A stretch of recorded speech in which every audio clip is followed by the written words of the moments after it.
ماں باپ ہے کیا چیز؟ ماں باپ کو تو آج کے معاشرے میں کچھ سمجھا ہی نہیں جا رہا نا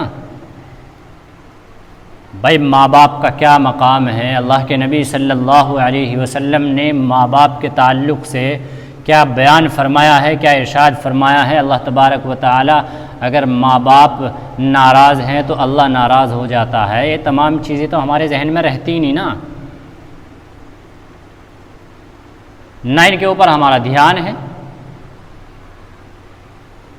جس قدر ماں باپ کی بے حرمتی آج کے دور میں ہمارے نوجوان بچیاں کر رہی ہیں، نافرمانیاں جس قدر آج کے دور میں ہمارے نوجوان کر رہے ہیں، کبھی نہیں کرے۔ جب بعض حضرات یہ کہتے ہیں کہ جی ہمارے گھروں کے اندر خوشیاں نہیں ہیں، ہمارے گھروں کے اندر خوشیاں ہی نہیں ہیں، پیسہ بھی ہے، دولت بھی ہے، آدمی بھی ہے، گھر پریوار بڑا ہے، اچھا مکان ہے، دولت بھی اچھی ہے، پیسہ بھی خوب ہے، لیکن زندگی کے اندر خوشگواری نہیں ہے، آپس میں اتفاق نہیں ہے۔ ایک گھر میں جو ہے پریشان ہے، ہر بندہ پریشان ہے۔ تو بھائی کبھی ان چیزوں کے اوپر غور کرنی چاہیے کہ پریشان کیوں ہیں، کیا وجہ ہے۔ بعض حضرات رزق سے پریشان ہے کہ جی رزق ہی نہیں ہے، کاروبار ہی نہیں چل رہے، جس کام میں بھی ہاتھ ڈالتے ہیں اس میں نقصان ہی نقصان ہے۔ تو کبھی اس چیز کے اوپر ذہن دوڑایا کرو کہ کہیں ہمارے ماں باپ ہم سے ناراض تو نہیں ہیں، ماں باپ کی بد دعائیں ہماری ساتھ تو نہیں چل رہی ہے۔ ماں باپ کی بد دعا لے کر کبھی کوئی آباد نہیں ہوتا۔ ماں باپ کا درجہ اللہ تبارک و تعالی نے بہت بڑا رکھا ہے، بہت بڑا ہے، اور ماں اور باپ کے اندر بھی ماں کا زیادہ رکھا ہے۔ آج ہمارے گھروں کے اندر ہماری نوجوان چھوٹی اور بڑی بچیاں، ادھر ماں جو ہے کسی بات کا حکم کر رہی ہیں اور ہماری نوجوان بچیاں، چھوٹی بچیاں جو ہے ان کو نظر انداز کر دیتی ہیں۔ یہی پتہ نہیں کہ ماں کا کیا مقام ہے، ماں کا کیا درجہ ہے، ماں ہے کیا چیز۔ ماں کے پیروں کے نیچے جنت ہے، ماں کے پیروں کے نیچے جنت بتلائی ہے۔ حدیث پاک کے اندر آتا ہے، اللہ کے نبی صلی اللہ علیہ وسلم نے ارشاد فرمایا، اور خود قرآن میں بھی موجود ہے، کہ ماں باپ کو اف تک کہنے کی بھی اجازت نہیں ہے۔ علماء فرماتے ہیں کہ ماں باپ کے ساتھ کبھی بدتمیزی سے پیش مت آؤ، اپنے ماں باپ کے ساتھ ڈانٹ ڈپٹ مت کرو، حتیٰ کہ اونچی آواز سے بھی ماں باپ کے ساتھ بات مت کرو۔ پیار سے، عاجزی سے، انکساری سے، چھوٹے بن کے، اولاد بن کے ماں باپ کے ساتھ بات کرنی چاہیے۔ اور ہمارا کیا حال ہے آج؟ ہمارا یہ حال ہے کہ جب تک باپ کے ساتھ اونچی آواز سے بات نہیں ہوتی نا، جب تک اپنے آپ کو ثابت نہیں کیا جاتا کہ ہاں میں بھی تو کچھ ہوں نا۔ ادھر باپ کسی چیز کا حکم کر رہا ہے، ادھر ہم جو ہے نکلے جا رہے ہیں کہ کہہ رہا ہوگا جو کہہ رہا ہوگا۔ تو بھائی حدیث پاک کے اندر آتا ہے کہ ماں باپ کا بہت بڑا درجہ ہے۔ یہ فرمایا اللہ کے نبی نے کہ ماں باپ دوزخ بھی ہے اور جنت بھی ہے، یعنی کہ ان کی خدمت کر کے آپ دوزخ بھی حاصل کر سکتے ہیں نافرمانی کر کے، اور ان کی خدمت کر کے آپ جنت بھی حاصل کر سکتے ہیں۔ یہ فرمایا ایک حدیث کے اندر کہ ہلاک ہو وہ شخص، برباد ہو وہ شخص، تباہ ہو وہ شخص جس نے اپنے ماں باپ میں سے ایک کو بھی بڑھاپے کو پایا اور وہ اپنی مغفرت نہ کرا سکا، یعنی کہ ان کی خدمت کر کے وہ اپنی اگر مغفرت نہ کرا سکا تو وہ شخص ہلاک ہے، برباد ہے۔ بعض ماں باپ بیچارے بوڑھے شکایت کرتے ہیں کہ جی جوان اولاد ہے، کبھی کھانا نہیں بوجھتے، کبھی پینا نہیں بوجھتے۔ شرم آنی چاہیے ان نوجوانوں کو، ان اولاد کو، کہ جن کی انگلی پکڑ پکڑ کے جن کے ماں باپ نے جن کو چلنا سکھایا، جن کے لیے اپنا جینا چھوڑ دیا، جن کے لیے اپنا کھانا چھوڑ دیا، جن کے لیے اپنا پینا چھوڑ دیا، جن کے لیے اپنا چلنا چھوڑ دیا، جن کے لیے اپنے عیش و آرائش چھوڑ دی، جن کے لیے اپنا راحت و آرام چھوڑ دیا، اور وہ باپ اگر بڑھاپے کو پہنچ رہا ہے تو وہ آج وہ اولاد اس سے یہ پوچھنے کے لیے تیار نہیں ہے کہ تم نے کھانا کھایا کہ نہیں کھایا، کہ ابا جان تمہیں کپڑے پہننے کہ نہیں پہننے، تمہیں نئے بنانے کہ نہیں بنانے۔ کبھی ماں سے پوچھنے کی توفیق نہیں ہوتی کہ ماں تیرا کس چیز کو جی کر رہا ہے کھانے کے لیے، تجھے کیا پہننا ہے، کیا کھانا ہے، کسی چیز کی ضرورت تو نہیں ہے، کیا ضرورت پڑی ہے، وہ تو ماں تھی نا۔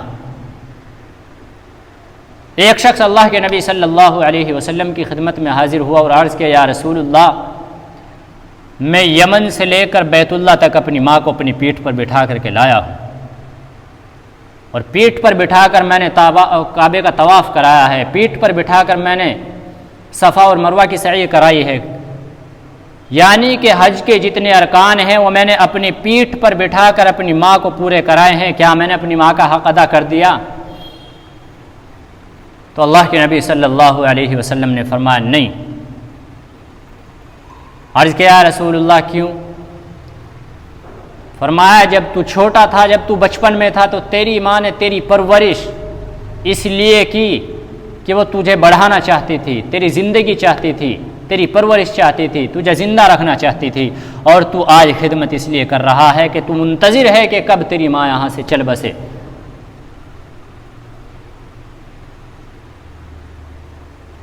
تو یہ تمام چیزیں ہیں۔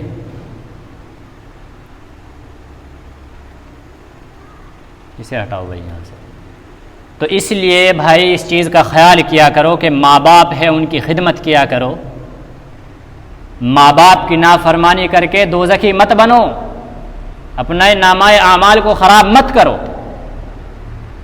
ماں کے بارے میں تو اللہ کے نبی صلی اللہ علیہ وسلم نے فرمایا کہ اگر میں نماز پڑھتا ہوا ہوں اور میری ماں مجھے آواز دے دے محمد، تو میں نیت توڑ کر چلا جاؤں گا، اتنا بڑا درجہ ہے۔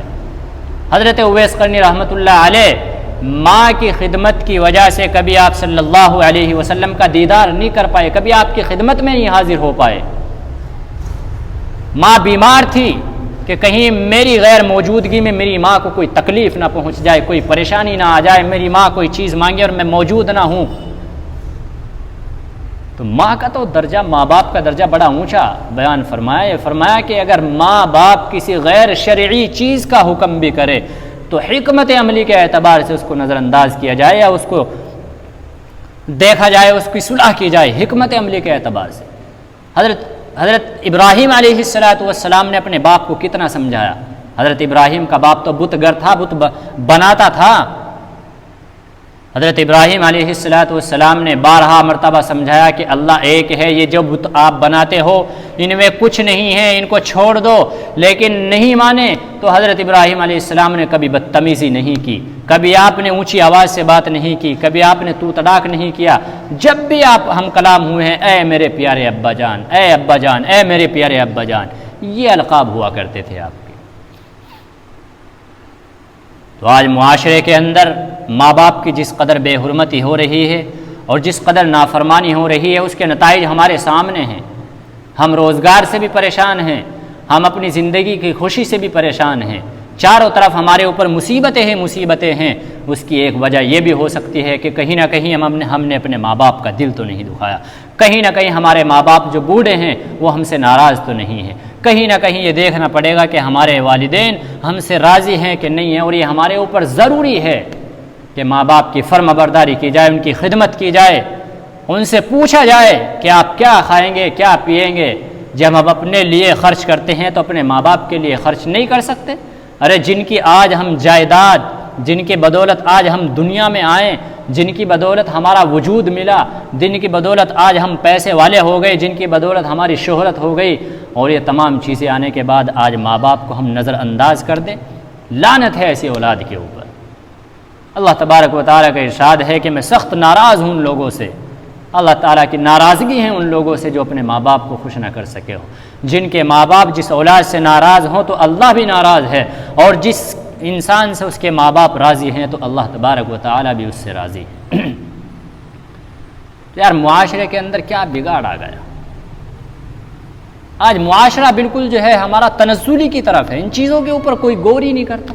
ہمارے نوجوان بچیاں خیال ہی نہیں ہے کہ ماں باپ کا کیا مرتبہ ہے، کیا درجہ ہے، کیا اللہ تبارک و تعالیٰ نے اس کے اوپر ماں باپ کی خدمت کے اوپر کیا فضیلتیں بیان فرمائی ہیں، اور ماں باپ کی نافرمانی کے اوپر کیا وعیدیں ہیں۔ ان چیزوں کے اوپر کبھی غور ہی نہیں کرتے۔ حالانکہ ہونا تو یہ چاہیے کہ روزمرہ ہم جس طرح اپنے بدن کی، اپنی زندگی کی، اپنے کھانے پینے کی، اپنے رہنے سہنے کی ویوستھا کرتے ہیں، حفاظت کرتے ہیں، اس سے کہیں زیادہ اپنے ماں باپ کے رہنے سہنے کی، اپنے ماں باپ کے کھانے پینے کی، اپنے ماں باپ کے چلنے کی ہمیں حفاظت اور ویوستھا کرنی چاہیے۔ بھائی آج ہمارا وجود ہے تو وہ ہمارے ماں باپ سے ہی تو ہے۔ نام کے اوپر بھی آج ہمارے نام کے آگے اگر ابن فلاں ابن فلاں ابن فلاں نہ ہونا تو ہماری پہچان نہیں ہے، ان کے نام کے بغیر تو آج ہماری پہچان بھی نہیں ہے، آپ کہاں ہو؟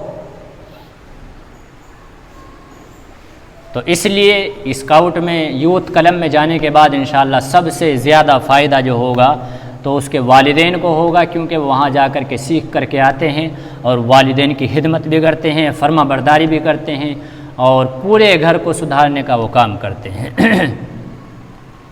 تو اس لیے آپ تمام حضرات جو ہیں ان چیزوں کے اوپر